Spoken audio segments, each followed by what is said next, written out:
On PC and mobiles, I will show you in a few moments how to join Sonolus Discord server. It's the same method on both PC and mobiles. For this, we will open a browser on your PC or mobile, can be whichever. In my case, I will use Microsoft Edge. Now click on the URL bar and type this URL to be able to join this Discord server.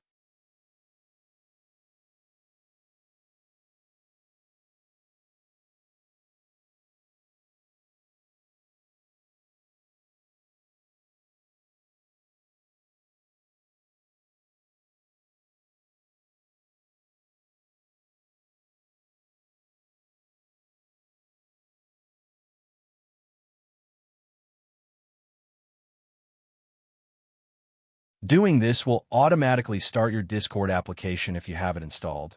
Then click Join, and you'll have access to the Discord server.